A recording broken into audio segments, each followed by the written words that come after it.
নমস্কার বন্ধুরা, অনেক দিন পর এলাম। বাড়িতে একটা কেক বানাচ্ছিলাম, তাই ভাবলাম আপনাদের সাথে শেয়ার করি।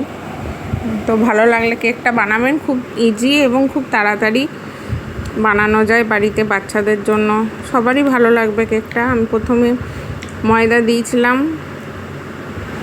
তার মধ্যে আমি বাটার এবং একটা ডিম দিয়ে দিয়েছি। এটাকে ভালো করে মিশিয়ে নেব। আমার ব্লেন্ডার আমি ইউজ করে নিই, সবাইকার কাছে তো ব্লেন্ডার থাকে না, আমি হাতেতেই মেখে দেখালাম। বেকারি স্টাইলের কেক, এটা খেতে খুব ভালো হয়। পরিমাণ মতো চিনিও দিয়ে দিলাম, আপনারা আপনাদের পছন্দ মতো মিষ্টিটা দেবেন। আমি অল্পই মিষ্টি দিলাম। ভালো করে মিশিয়ে নিতে হবে, খুব ভালো করে মেশাতে হবে মিশ্রণটা। এরপর আমি এর সাথে অল্প অল্প করে একটু দুধ অ্যাড করব।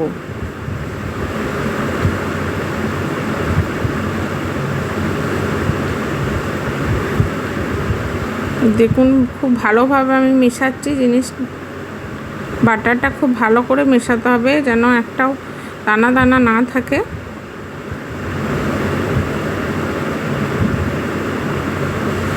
আর বাটার যত মসৃণ হবে কেক তত স্পঞ্জি হবে, খেতেও খুব সুন্দর হয়। এর সাথে আমি এরপর একটু ভ্যানিলা ফ্লেভার দিলাম। আপনারা থাকলে দেবেন, নাও দিতে পারেন, তবে দিলে কেকটা খেতে খুব সুন্দর হয়। আবারও ভালো করে আমি ভালো করে বাটারটা মিশিয়ে নিলাম বাটারের সাথে। দেখুন বাটারটা কত স্মুথ হয়েছে। এরপর এর সাথে আমি 1 চামচের মতো বেকিং পাউডার দিলাম, আর খুব সামান্য বেকিং সোডা দিলাম।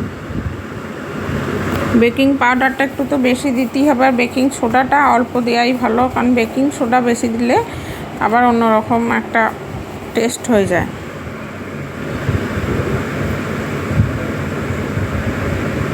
এরপর আমি একটু টুটি ফুটি দিয়ে দিলাম, আপনাদের কাছে থাকলে দেবেন, না থাকলে নাও দিতে পারেন। ভালো করে আবারও মিশিয়ে নিলাম।